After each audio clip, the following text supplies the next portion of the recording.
Today's panel will take us into the world of toy manufacturing, both here and in Japan. Joining Mark on today's panel will be Marusan Toy Company President Eiji Kaminaga, who, after a career as a professional photographer, began working at Marusan Toys in 1997. He's now the 6th president of the company and author of a book, Marusan Story, and a Kindle book called Gang Story, and a picture book called Ultra P. Moderating the panel will be Brad Warner, who worked for 15 years at Tsuburaya Productions, which they were the makers of the Ultraman television shows. Brad is now an author and teacher of Zen Buddhism. Okay, good. Well, thank you all for being here. I hope this will be interesting for everybody. Before we get started, because we had a little bit of a chat backstage, and I started to get curious, how many people in this audience are aware of Ultraman as a phenomenon? Okay, good. So almost everybody. As Maria said, I used to work for Tsuburaya Productions. That's who gave me this jacket here in Japan, and in our short-lived branch office in LA. And I always had to explain to people, yeah, this is big. You know, because people don't know it over here in general. They don't realize how huge Ultraman is over there. Everybody knows Godzilla, but not so much Ultraman.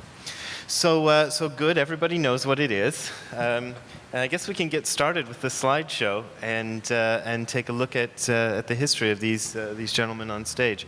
So I believe the first one we have is Kaminaga-san, right? Yes. Can you tell us anything about this picture? Maybe I was 3 years old, sometime. And that's a tin toy, my favorite tin toys. Okay, tin toys. It's an American car. Because my age, and tin toy, most of the American cars, not yet domestic car. Because tin toys mostly made for export, mostly United States. So they made the tin toys in Japan for the American market? Yes. Okay. And especially 1950s and early 60s. Right, because a lot of those ended up over here. So what are your childhood memories of toys and growing up? Something. Well, first of all, I remember that cars, tin toy cars, right. And I loved cars in my childhood first, and maybe later die-cast mini car.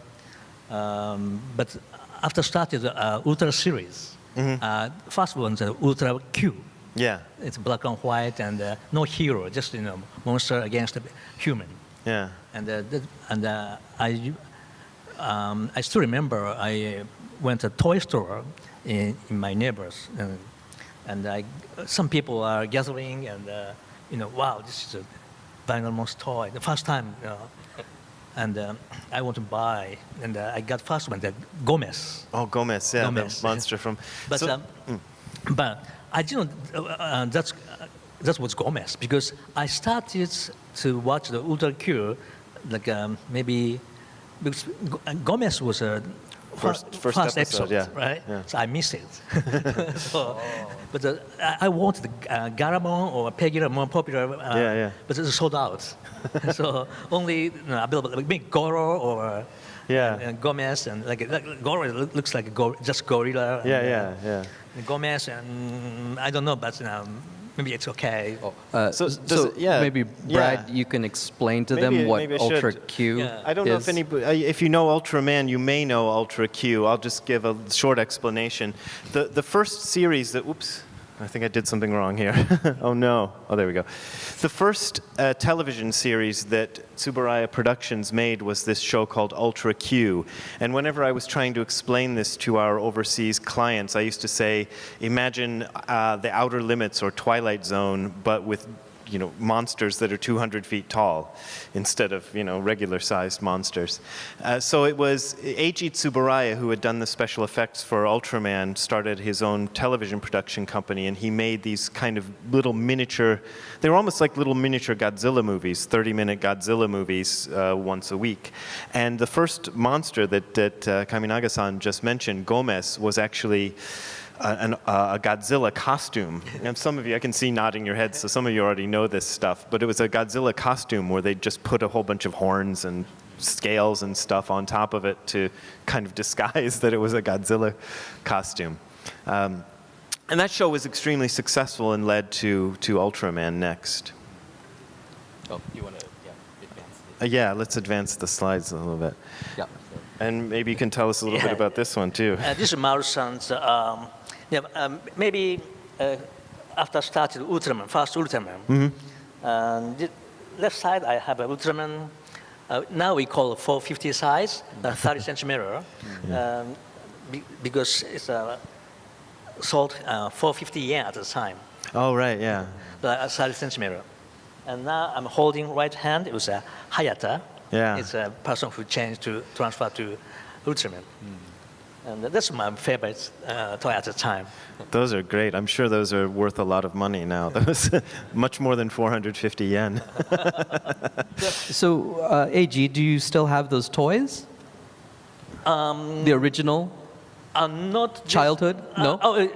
I still have. Maybe Antra and the Buska still keep. I see. Wow. Some are gone. Oh, all gone. Yeah.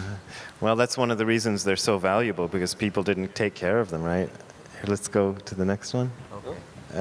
There we are. We're starting with you, with Mark. It looks exactly like me, a spaceman. Yeah, so what can you tell us about this picture? Well, this sort of encapsulates my childhood in Los Angeles, actually, and I was interested in astronauts and G.I. Joe, 12-inch ones, not the 3 3/4. So at the time, this is before I got, this magical box from Japan.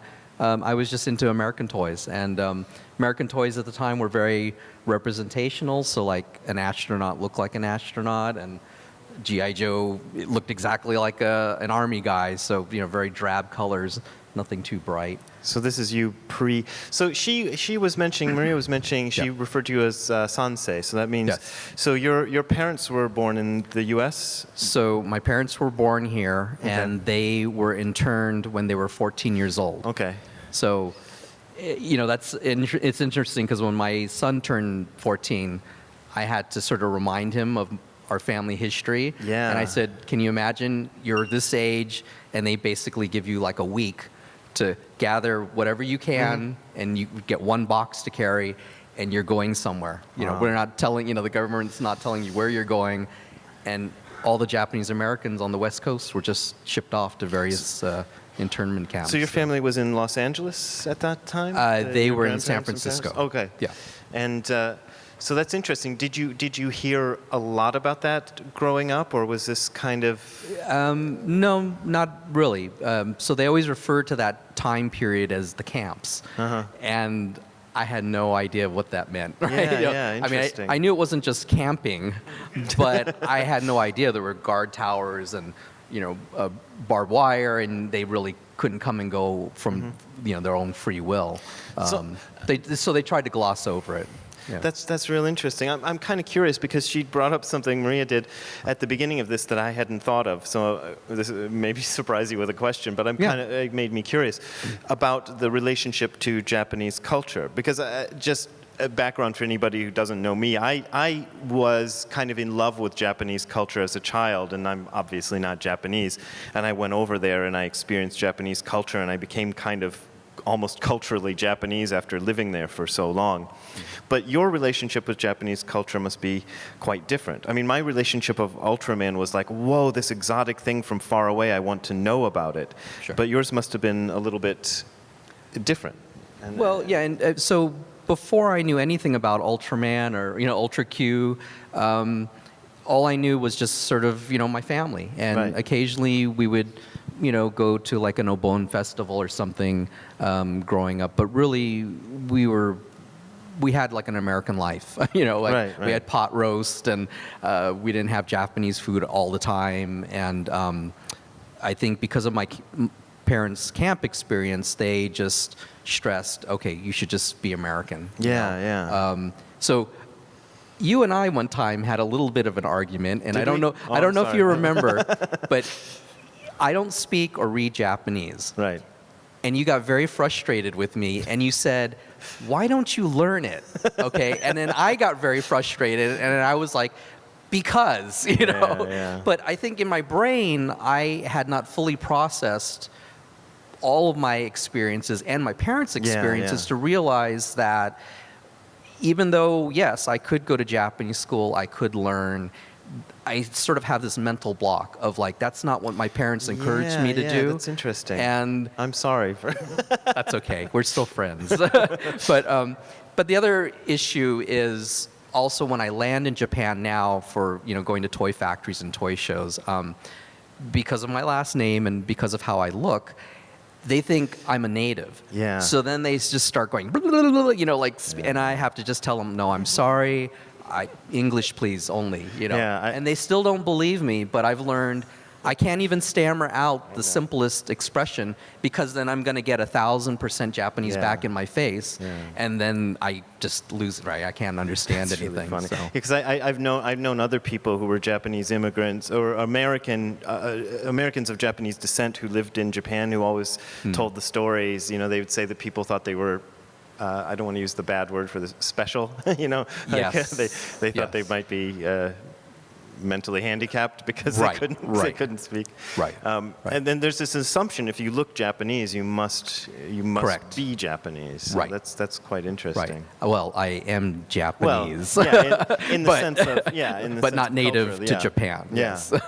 yeah. So yeah, if you, I think the let's next advance this slide one more and- is just again, it's Major Matt Mason. That's like one of the few pictures I have with my father, kind of interacting with me in a toy sense. Yeah. I had that toy too. Yeah, I remember the that one. crawler. Yeah. yeah, it's great. So again, it's just prior to 1973, Christmas of 1973, it was just all about American toys. And then, as you'll see, if you haven't seen the exhibit yet, I had an aunt who was living in Japan, and she sent this box to me for Christmas, and I opened it up, and that's really where all of this starts. It's like, all the magical colors and the crazy creatures inside. Yeah. I couldn't handle what was happening. Yeah. And I had no frame of reference, right? Because they were not showing any of these series in the U.S. at that time. So Yeah. I'm just like, I don't know. This is Lion Head Man. This is Chicken Man. This is the melted candle. I just had to make up words, and none of my family could read the packaging, so that didn't help. That's interesting. I could read Bullmark. That was in English. Yeah. So I knew that. And I- made in Japan? Yes, made in Japan. Yes, I could figure that one out. Yeah. There was that whole. But I mean, myself and all my neighborhood friends, they were just like, what is this? Like, where did you get this? Yeah. And I'm like, oh, Japan. And they're like, can I go to Sears and get this? And it's like, And it wasn't no. it wasn't as easy in those days because with the internet it's made things very different. But in those days you couldn't. I maybe not experiences like you, but just getting anything from Japan was just like, oh my God, this is from Japan. Right. You'd never even. And actually, now that you say that, I think because my uncle was in the military, the U.S. military, and on a U.S. base, I think they could use the postal system. So I think that's why they sent that box to me, because it was very easy to do. It'd just be like, whatever the regular U.S. rate is. I'm envious. But it I was one of was those only that one toys, yeah. time. Yeah. It was only that one Christmas, because I think he got transferred back the next year. Oh, interesting. To the U.S. And that stuff is on display as part of it's the first panel you were telling me. It's like the display. first case you'll see. Yeah. Interesting. Okay, let's move to the. I think the next one is for Kaminaga-san. So this is this a Marusan Yes, product? So Marusan's maybe- products of the 1953. This is the first thing that they made? Yes, this is because after the Second World War, tin toy became the kind of the popular industry in Japan. First of all, started by the like a tin toy, very simple tin toy jeep. At this time, still Japan was occupied by the United States. Right. And so many military people there, and a souvenir for the military people, simple jeeps. This is in the beginning of right after the Second World War. And so many people start to make tin toys. And Marusan was making some like submarine or this kind of. This is a Cadillac of the Marusan Cadillac, and then made in 1953. And this one now in collectible market. I think I think that 10 years ago I saw in the market in Chicago more than $2,000 US. Wow. Of value. But yeah, So selling the. in 50s, how much was retail for buying? In US at the time. or in no, Japan. for Japan. I think in Japan it's very expensive in Japan. I think at this time 1,500 yen means now 15 About $15, yeah. $15. But in the 1950s, $15 was a very lot. expensive. Yeah. But I think in US at this time $1 something. Yeah. What, $1? Around that $2, I think. Wow. They're probably the things that they would sell at the 5 and dime stores or something, Those, Because at the time, $1 equal 360 yen. That's right, yeah, 'cause Currency, it's changed. exchange currencies so different compared to now. So what is the relationship between Bullmark and Marusan? Is it, Okay, Marusan used to be a big toy company after the World War. First of all, successful in the tin toys, like a Cadillac, that's one, and plastic model kit, and also this is Marusan's first vinyl toy. okay. It's a mummy doll, early 1950s, and the color one is 1962, called American Mummy Doll. American Mummy Doll. It's like a name, like a Charlie. Shirley? That's it, maybe Charlie Temple. Oh, I see. At the time, everybody making the Charlie Temple dolls. Yes. So this is my Marusan's first vinyl toy. Oh, interesting. And we have some more. Okay. Is this the first? It's a first Godzilla plastic model kit of 1964. At the So same that- time, we made a tin toy also, a tin toy Godzilla also. So this, I think we have this other. Okay, yeah. This is one aspect that I think is interesting. Is the American company Aurora had made Yes. the Godzilla model. So it was actually an American company that made the first Yes. Godzilla sort of toy or figure. Yes. I heard that from the ex-Marusan employees. When Marusan started to make a plastic model kit of Godzilla, for reference, got Aurora, and also got a model from Toho. Oh, right, yeah. It's not a suit, like a guignol. Oh, right, yeah, yeah. Like a small. Yeah, I've seen pictures. It's used for Godzilla versus King Kong. Okay. So I know that I've seen pictures of the models that they would use. They would create the model first and then make the costume after based on the model. So they built it based on those. So it is kind of a similar look. Oh, do we have another picture of the same? Oh, yeah, no, we're looking That at would the be same a maquette. maquette. Yeah. Oh, here we have another Marusan Godzilla. This one, tin toy, U.S. version. Oh, this is an American one, or this is for Yes, this is made very for rare the US? color version. I think it's last year at auction. And this one was sold. Mandarake. Yeah. It's Yes. a Japanese. Oh, Mandarake, yeah, I know the shop. It's a shop, like vintage shop, and then it's sold by auction. It's cost 3 million Japanese yen means how much US dollars? 30,000 about? Yeah, about $30,000. My gosh. Wow. Yeah, Mandarake is for those of you who don't know, it's a kind of a chain of collectibles shops there must be like a dozen of them in Tokyo, and then there's a few in the other cities. I used to spend a lot of time in the Mandarake shop in Nakano, in Nakano Sunshine Plaza. But yeah, so they're the big collectibles dealers. You probably get a lot of stuff from Mandarake, I suppose. My wife knows the boxes. I actually had a quick question Sure. for Eiji. So with the PlaModel, the plastic model, first version, that's like a model kit. So the kids had to assemble. Yes. And battery operated, Yes, or but operated. so expensive? At Retail? at that time, almost same as a vinyl. Vinyl was 350 yen, and plus the model kit was 380 yen. Oh, close in almost price. same price. And also, because Marusan's monster vinyl toys, basically made by the designs from the vinyl animal toys. Animal, you know, Oh, animal. Animal like toys, I okay. see. Like Yeah. a horse or Lion. something like a vinyl. So those kind, sculpture made. But only Godzilla was designed from plastic model kit. Just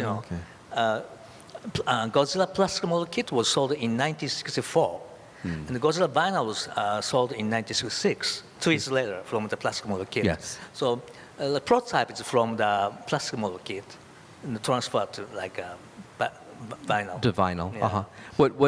What made them, or what made your company decide to do Sofubi instead of model kit? Well, Yeah, actually, cheaper, or well, actually,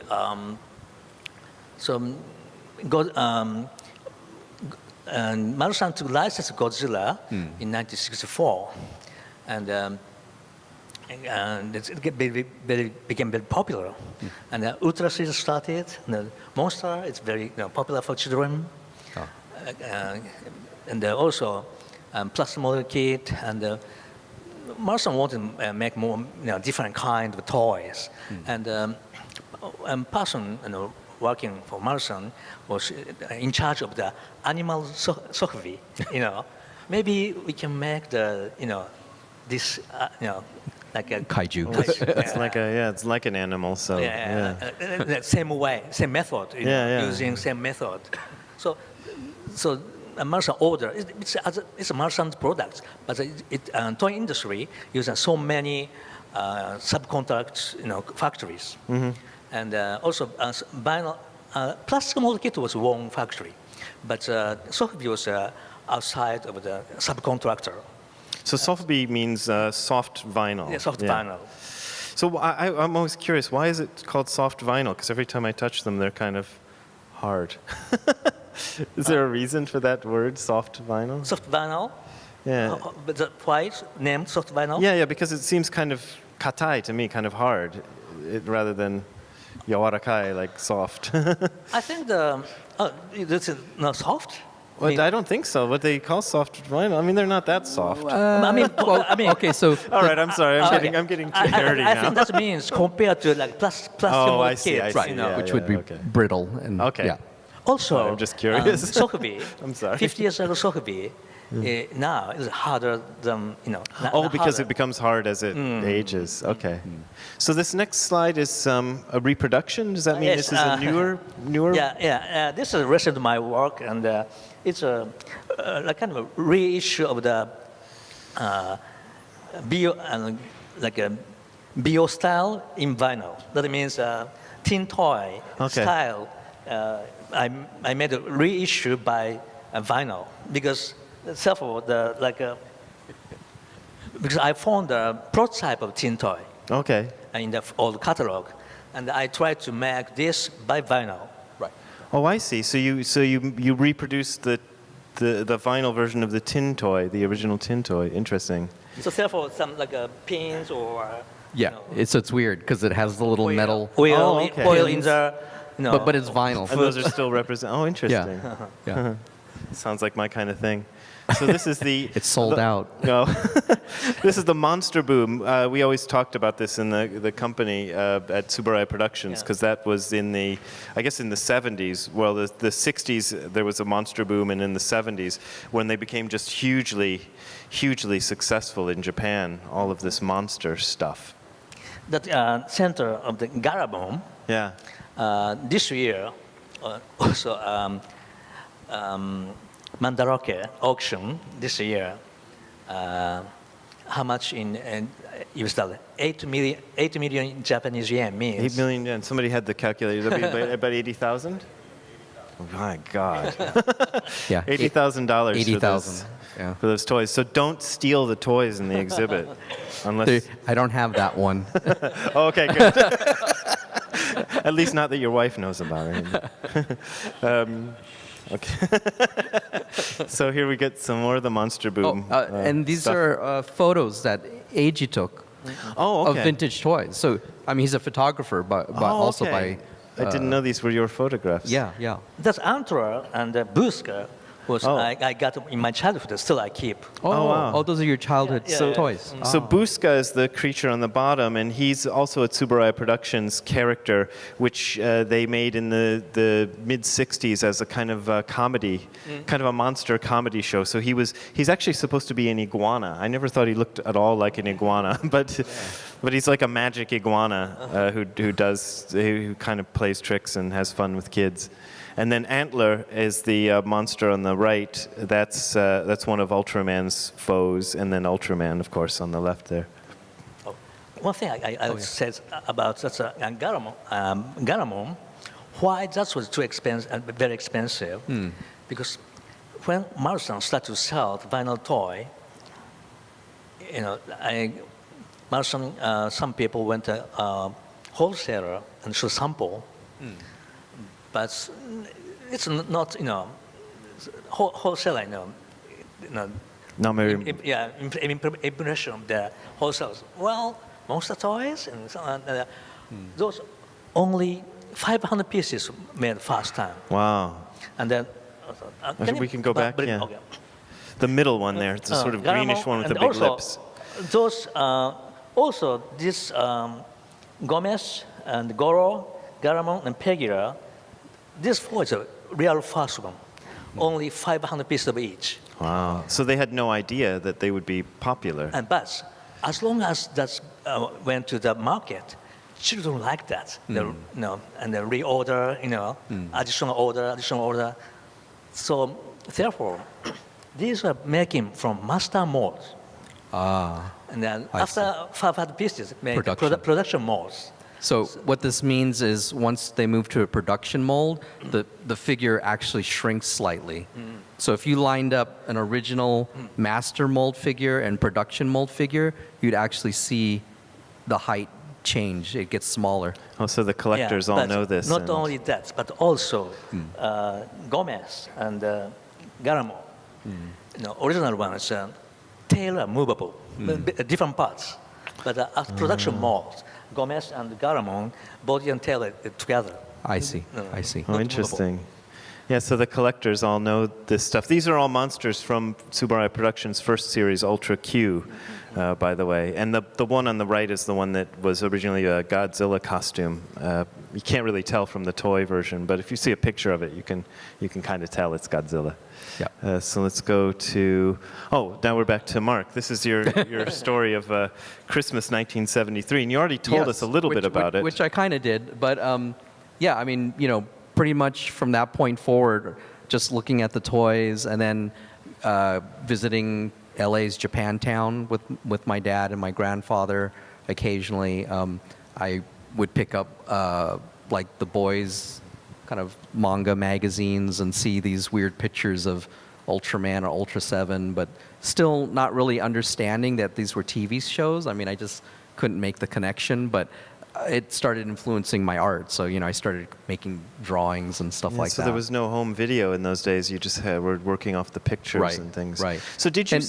Yeah, I was going to say, and also, I was familiar with like Marvel Comics and DC Comics. So my style is kind of a weird hybrid of Japanese influence, but filtered through an American kind of upbringing of comic books. Yeah, so a lot of Japanese guys will look at my art, even my childhood art, and go like, "Oh, that's American." Yeah, you know. yeah. And I'll think like, "Well, yeah, because I'm in America, but I'm not quite sure what you mean." You know. It's interesting, the cultural crossover with this. So did you actually get? Because Ultraman was shown on TV in Cleveland in the 70s. I'm not sure exactly when. Was it?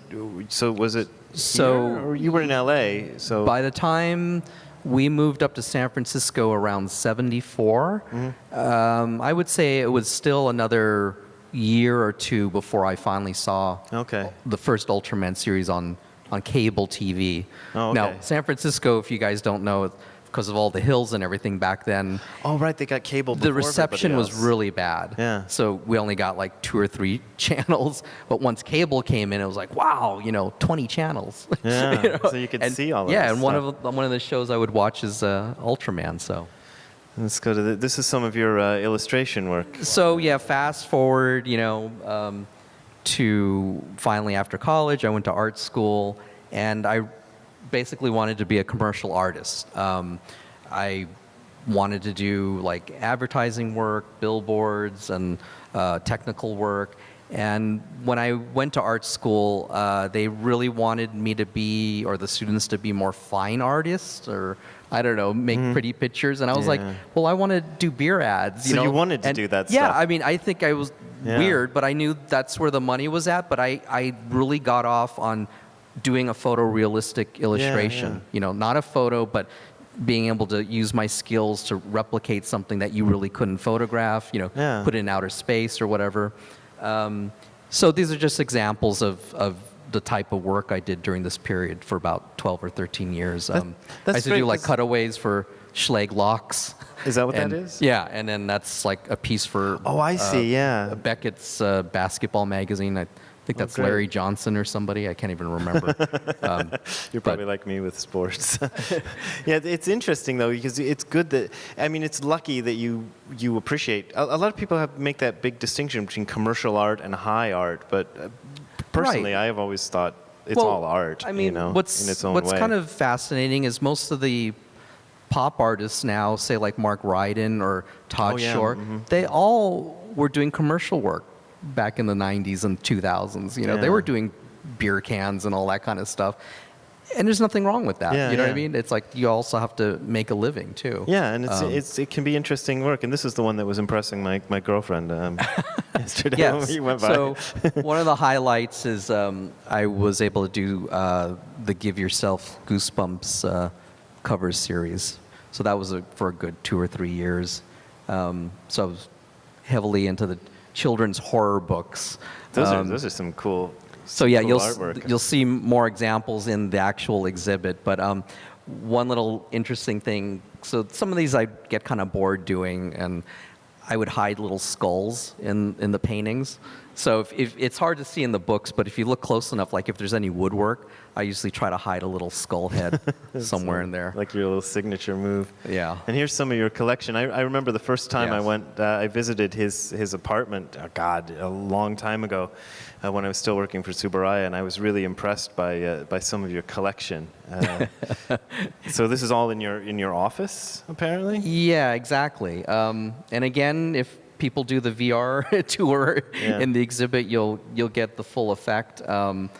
But yeah, it's that's what it normally looks like. So for me, when I see the toys in a museum setting, I'm actually much more impressed by them because there's like breathing space and they're like well curated and different risers and stuff. But normally they live like this. It's I was telling Brad it's like a Japanese subway, at rush hour. Like everybody's all crammed in and pushed up against each other. So it's funny. My apartment doesn't look quite like that, but I have a little collection of my own. That's so. Where do you get? How do you get these toys? Or shouldn't I ask? No. I mean, so now it's very easy with the iPhone and the internet and everything. Yahoo Japan. I mean, it's basically like their version of eBay. and I have all the different searches, you know, Ultraman, Ultra 7, and literally each day, I don't spend that much time, maybe like half hour each day, but I'll go over like the first couple pages of all those searches, and unfortunately, I have pretty much everything. So you know, it goes by fast. Like I go, no, don't need. But occasionally I'll find that one little thing, right, and put a little bit on it and hope I get it. But you go over to Japan because we've met in Japan a couple of times when you've been over, and you hunt in the little stores and things. Where they have So them. well, again, in the early days when I started going, so this is like 2001-ish or so. And again, before iPhones and, you know, so we'd have to follow friends around who had like little notations about, you know, go 2 blocks, make a right at the McDonald's, you know, go 1 more block. Because if you don't know anything about Japan, it's like, it doesn't really matter if you have a street address because it's just a maze over there. And so a couple of times we'd get lost because like the McDonald's would be gone. Like the whole building would be gone, right? And we'd just be standing there going like, what? You know, like, what do we do? And you ask the storekeepers and, you know, nobody knows what's going on. Yeah, Japan is crazy to find things in because I think there's only 2 cities in Japan that are laid out as a grid system where the roads are a grid, and I think that's Sapporo and I don't know which is the other one. But everything else is just like, wandering through this crazy maze and getting lost. Yeah, so back then it was just like, okay, you go in a toy store and either you can afford it or you can't. you know? And, you know, I mean, it was like hit or miss also what you could find. But slowly as eBay comes in and, you know, the internet and all that kind of stuff, it just, my collection and, you know, just started taking off. Went crazy. Yep. Here, we're going to go a little Mark? bit. Okay, Can I ask about your collection? No. Yes. Even vinyl monster toy collectors, there's some, you know, the way or a theme or, you know, how to collect. But some people collect only Godzilla or Toho monsters or Ultraman, hero only or both, you know. When you start a collection, like your theme, you have a certain theme or like a... Yes. So for me, I don't know, you know, I try to analyze it, but I really love the heroes. More than the kaiju, actually. So I set my goal to collect all Ultraman hero figures. Ultra 7, all the brothers. And so when I went to Japan with my friends, it was fine because they would all fight over the Godzilla and Kaiju figures, and they were not interested in the hero figures. So no problem, right? I could just go and pick anything I wanted and not have to, you know, fight them to buy it. Yeah. But I think it's also because I favor the heroes. Over the kaiju. And speaking of heroes, we have you actually created yes, so your own hero. So maybe you can tell us a little bit about this guy. So having to transition from a commercial art career, basically because Photoshop came in, and what I did using the airbrush looked very much like Photoshop work, and so basically that killed my illustration career because they could do it all in-house for basically free instead of paying, you know, a couple $1,000s for me to do it. So I was sort of in a transition period, and I'll kind of make this kind of quick, but eventually I got together with some fellow toy collectors and we made a magazine about Japanese toys called Super 7.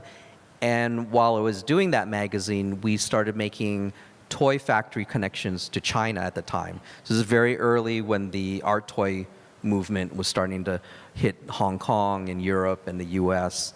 And we were able at that point to make toy runs like 1,000 pieces or even less instead of like 10,000 or 100,000 pieces.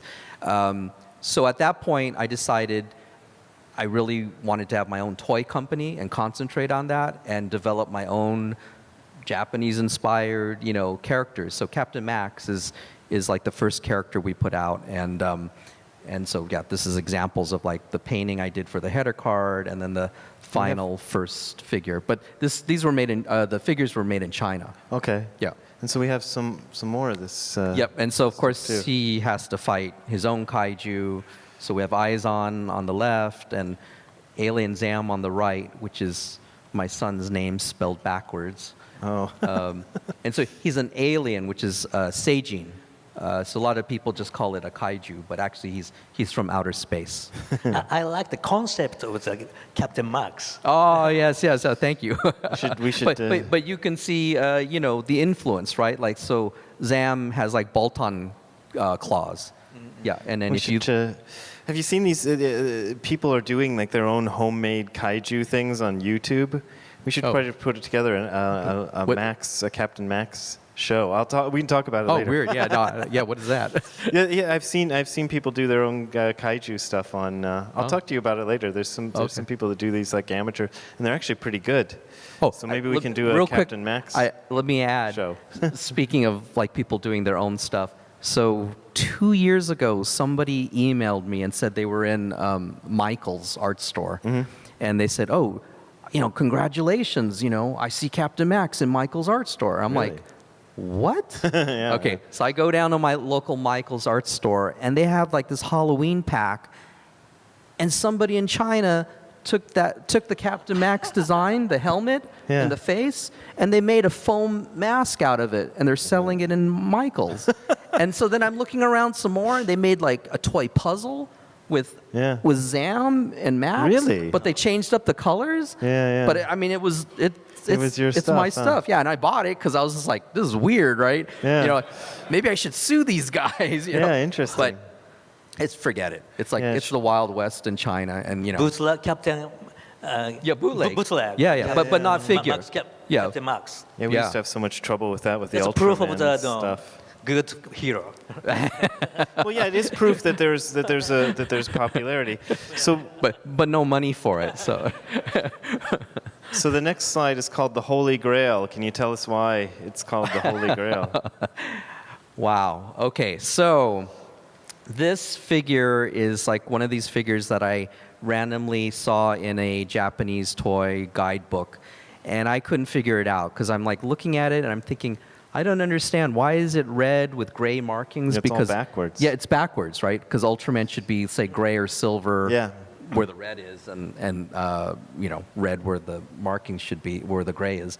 So, anyways, on one of my toy collecting trips, I stumbled upon this figure in a consignment shop, and I thought, okay, well, let me see how much it is. Get the shopkeeper down. Guy looks at me. He's like, oh, very expensive. So I'm like, okay, how much? He's like, I don't know, very expensive. Okay, this is the last time, third time, how much? Yeah. He's like, $5,000. So I was like, oh, forget it. That's way, way too much. And I had some buddies there. They're like, oh, I can loan you a couple $100s and stuff. And I'm like, no, it's just, this is not happening, right? Yeah. So go home to the U.S. and of course I can't get it out of my head, and I'm like sitting there going like, damn, like that's probably the only chance I'm ever gonna get that figure. Yeah. And so one of my friends emails me and say, hey, if you really want that figure again, Shigeko, right? Oh, right. Yeah, I know Okay, Shigeko. so anyways, he refers me to this lady Shigeko who's in Tokyo, and he said, yeah, email her, and if you can come up with the money, she can help you. Yeah, if anybody would know, she would know. Yeah. So then I'm looking around my room, and I thought, okay, if I sell this, I'm totaling it up, and nothing too rare, but I'm like, oh, maybe it's doable, right? So I do it. I sell off a bunch of stuff. I got the $5,000, contact Shigeko, Yeah. get a money order for it, send it off, and in the little letter I said, hey, make sure you fully insure it. $5,000 US dollars, yeah. okay? Please pack it securely. But thank you very much. And I'll pay EMS, I don't care what the postage is. Yeah, right. Please, okay, so fine. A couple days goes by, she gets the money, she goes down there, and she gets it. Yeah. No, great, right? So she emails me, I got it, I'm sending it to you.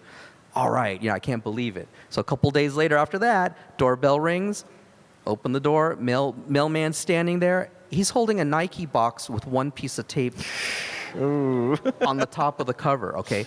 And an EMS label. So I'm like going, no, that can't be. Oh, He's like, God. oh, package from Japan, you want to sign for it? I'm like, yeah, so I'm signing for it.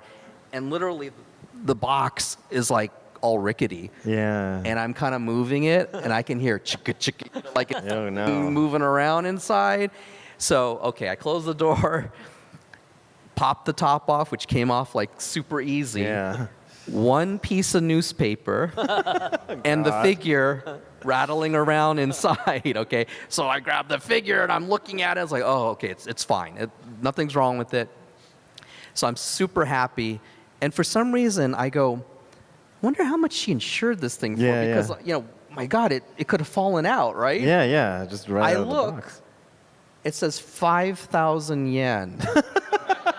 Okay, Which is about $50. like $50. And so then my heart just like skips a beat, and I thought, I can't even think about this. Like, it had one piece of tape holding the top, and it's like, so the toy gods, thank you, Made were it very through. good, and yeah, so I got it into my collection. Wow. So you have that's it now. that's my holy grail Is story. this on display as part of this, or did you keep that one at home? It's in the exhibit. Wow. Yeah. You know why that kind of products was made? Yeah, so yeah, please, you should.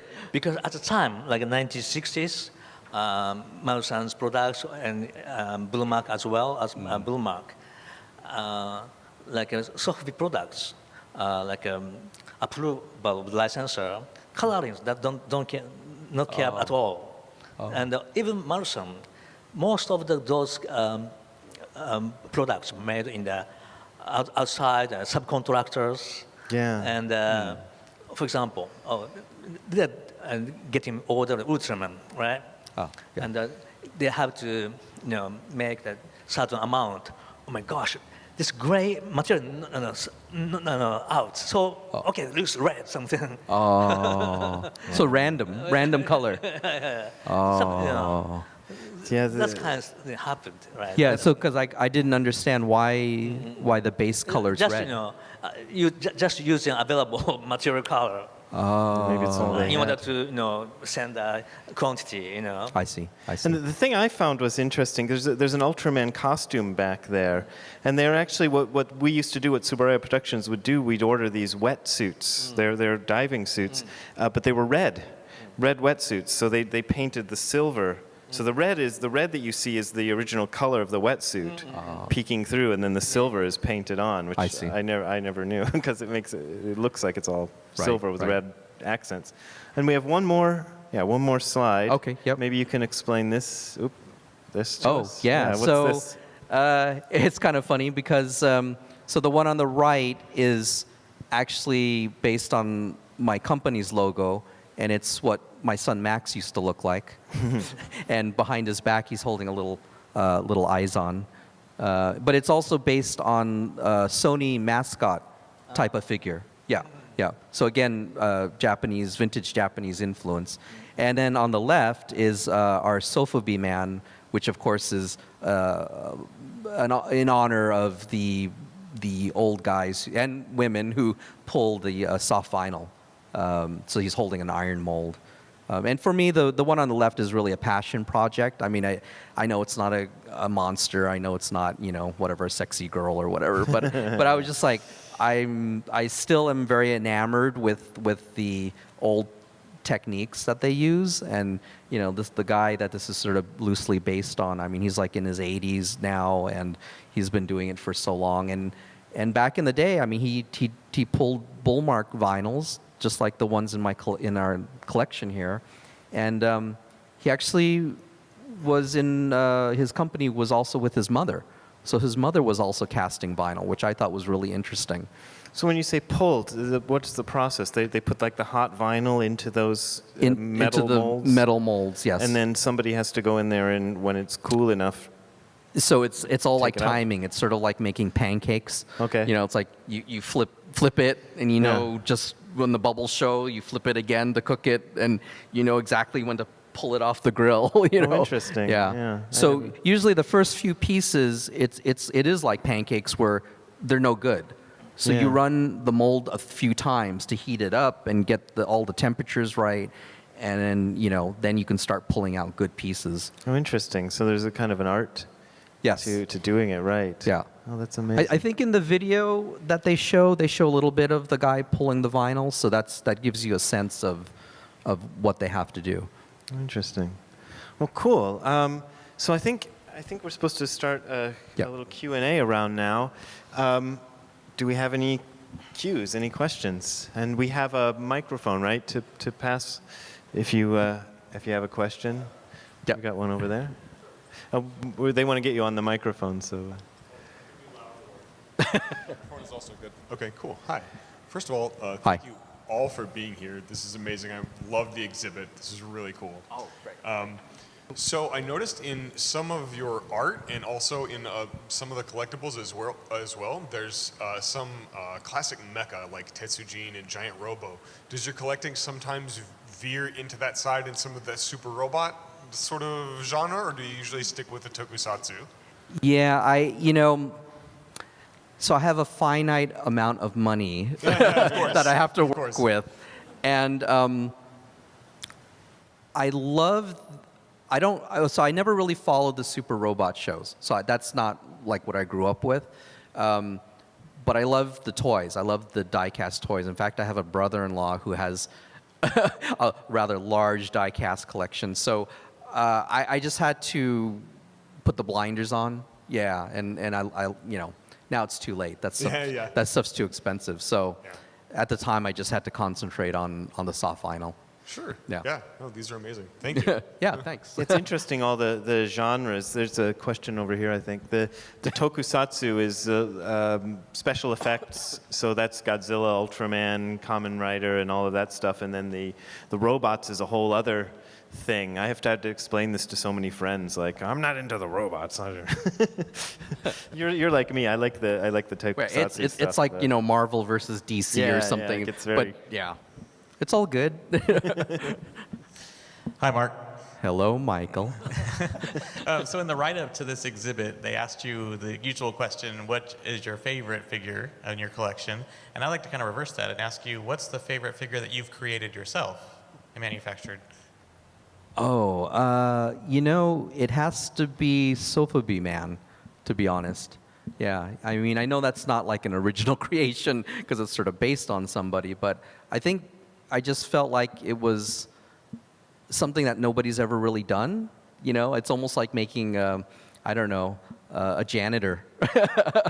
not to degrade them, but just like who does that, right? Who would want to do that? In fact, I still have like 2 other figures in this series that I want to do. So I want to do, it's based on the Marusan photo. So like I want to do Japanese women like holding or packing a Sofubi doll. And then I want to do another one where somebody's airbrushing the figure.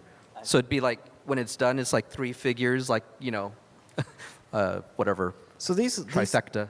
The original, when they did these back in the 60s and stuff, they were probably much smaller operations than they are today, I suppose. So Eiji can speak to this, Yeah. but it was very much like housewives, mom and pop, and each like they'd pull the vinyl, and then maybe those pieces would go to another house to be painted, and then those pieces would go somewhere else to be Interesting. assembled.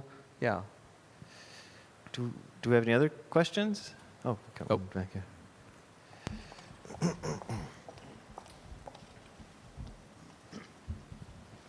Hi, I'm a friend of Mark's, but Who are you? my name's Doug Hardy. But, I had a similar experience with you. Actually, same year, my father brought me a toy from a trip that he went to Japan. One of the is in the exhibit. You have the same one, but it was the same thing where I had a little more access to the comics, being in San Francisco, and the storybooks, none of which I could read. And my experience was that a lot of the pictures, I had to make up what was going on. And I was curious if you, as a kid, if you ever made up stories and drew, like, Chicken Man versus this guy who I see, who I saw, or anything like that. Your experiences with that. The picture that I had, like, it had Ultra 7 and Ultraman, right? And that never really happened. So I guess that's as close as I got to mashing things together. So I don't know if that if that answers the question, but yeah, I mean, I think also once I hit, later elementary school, junior high, I got into skateboarding and girls and so the toys went away for a while. So it wasn't until sort of late high school that I started, getting back into comics and toys and stuff like that. And once I got a job, then it's like, yeah, it's all over. I think we have another question over here. Mark, can you talk about some of the colors that you use and some of the stuff that you are pushing out and your style? Because it's a lot more color than the traditional toys that you would see that's being produced. When you compare those toys with the toys that you push out and the colors that you use, they're very dramatically different and a lot more vibrant. Yeah, so it's interesting. I don't think I really made that color connection until I saw this exhibit. So from childhood and being like blown away by the colors and the designs, all the way through my commercial work, which is very colorful and not dark, and gloomy, and then segueing to the toys I make now, I favor still, again, bright colors, reds, yellows, bright silvers kind of thing. So yeah, I think there must be something subconsciously that I like that kind of brightness, and I think kids are attracted to bright colors too. And I think I'm not a dark person, so maybe that's the other thing too. I like light, right? I like the hero more than the villain. Yeah, I mean, it's okay. Villains are okay, right? But I know some people who like the goth stuff and they like black and dark, but I've never been like that. So in 1960s, in toy industry, people said red is the most popular color for children. Red. That's why Ultraman red, blue, the toy. Some most toys not realistic, right? No, right. Compared to the original suit, monster suit. Right. So that color is selected by the children like. yes, The red, more bright color. right. Yeah. So yeah, I'm 54, but my wife says I'm 4. Hey, is that a compliment? I'm not sure. Do we have any? We got a couple other questions here.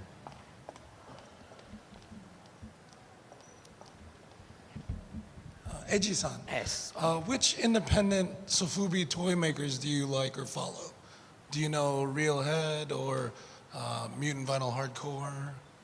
Yes, I know some because I see so many independent makers in the events. But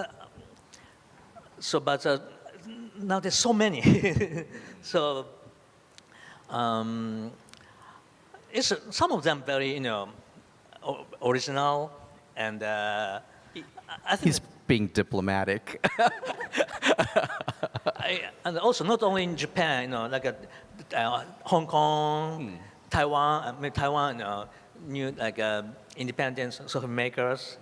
So I think it's a good thing to explore more not only kaiju but also many different kind so could be products will be available. I think it's a good thing. Yeah. It's a good thing, but for some of us, it clogs up the factories. So it's kind of a double-edged sword. I mean, I'm kind of, I think, a little bit guilty of trying to help people find production in Japan, but in a roundabout way, it's kind of bit me in the butt because then, like, when I go to order something, they're just like, "Oh, we're so full. We've got this guy, this guy, this guy." I'm like, "Oh, I referred those guys, to you." It's like, oops. So it's all your fault. Yeah.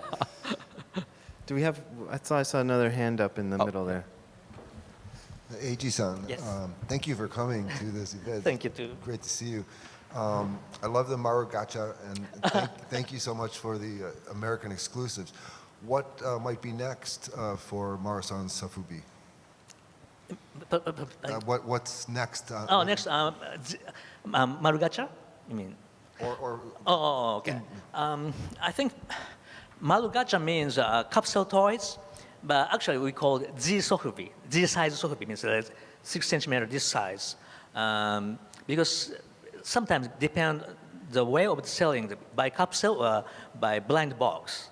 So because of license, sometimes this character cannot be sold by capsule. He must know that. Yeah. We had all those main licenses. licensee depend on the main licensee, right? So, so far, Z Sofubi, I made our original contents, Marumon, and this year, Godzilla, first Godzilla of 1954, and Godzilla of 1989, and Hedorah, and Violante. And also this one is sold by the Godzilla store in Japan. It's running by the subsidiary of Toho Stella. It's a subsidiary of Toho. And this year, sold by they have the booth and the big event in Japan, not a super festival, Wonder Festival, and as an exclusive item. And maybe next Wonder Festival, now I'm making another Toho series.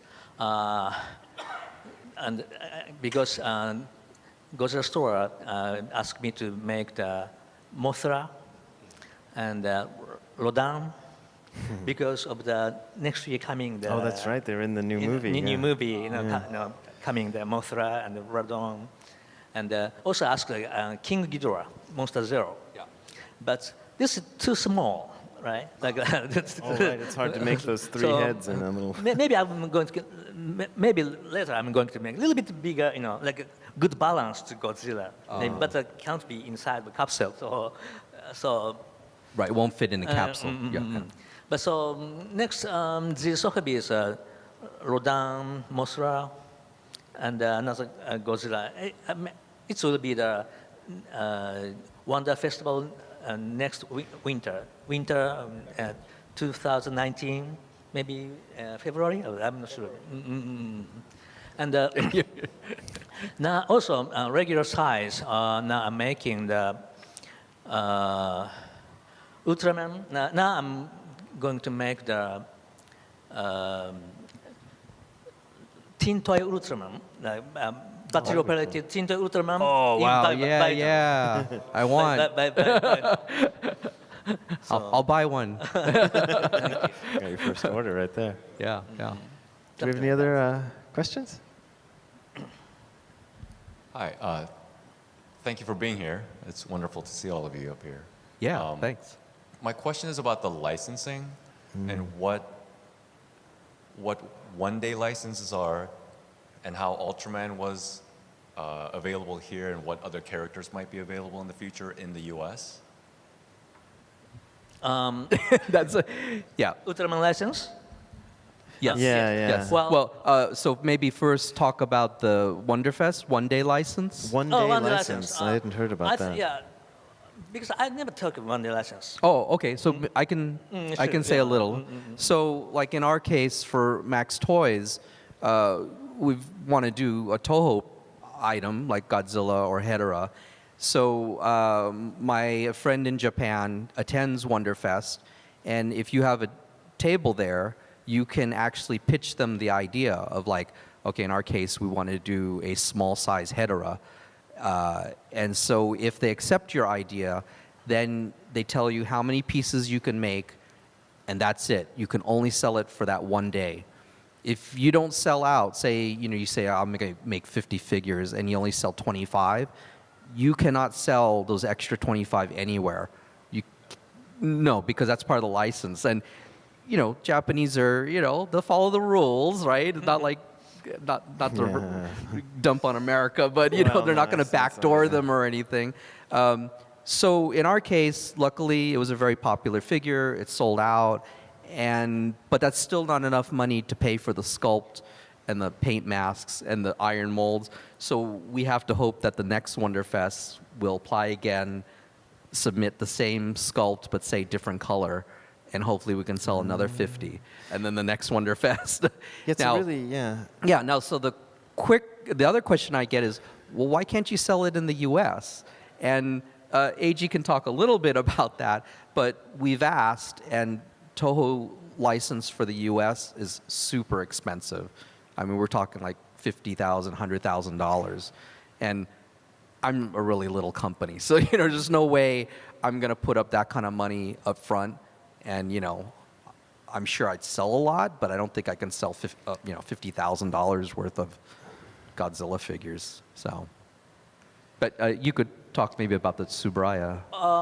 Well, from this year on, we started the international license of the Ultra series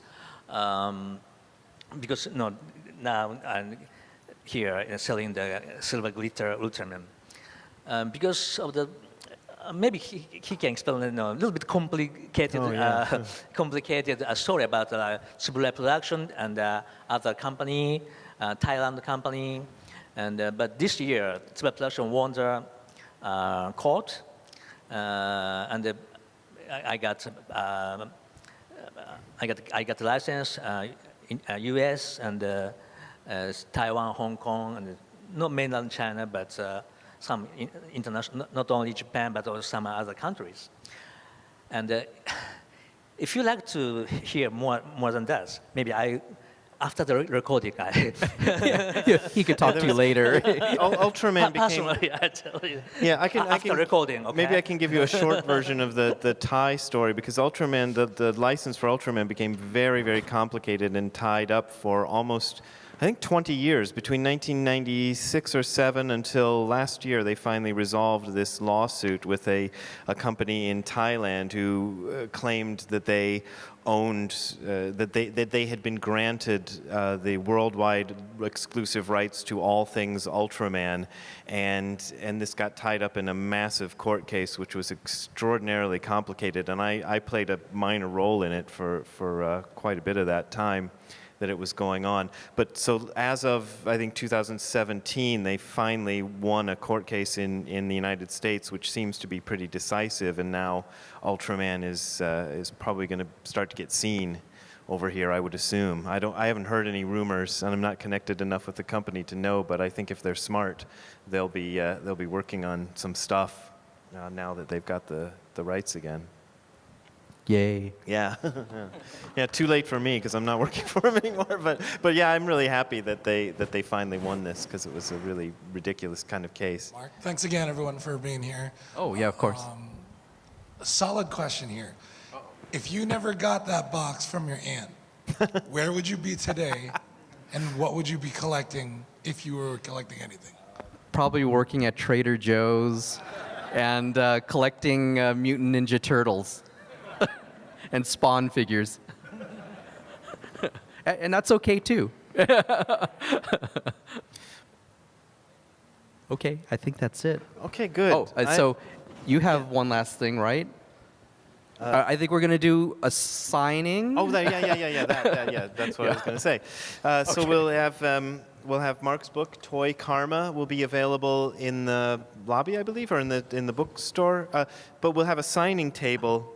So they'll be signing Mark will be signing his book, and then Kaminaga-san will be signing some of the Marusan figures at the table over here, and Brian, the photographer, will be signing copies of, well, I guess it's not up anymore, but the copies of the print of the exhibition, the main exhibition thing. So thank you all for coming, and please stick around for that. And great. Bye. Thank you.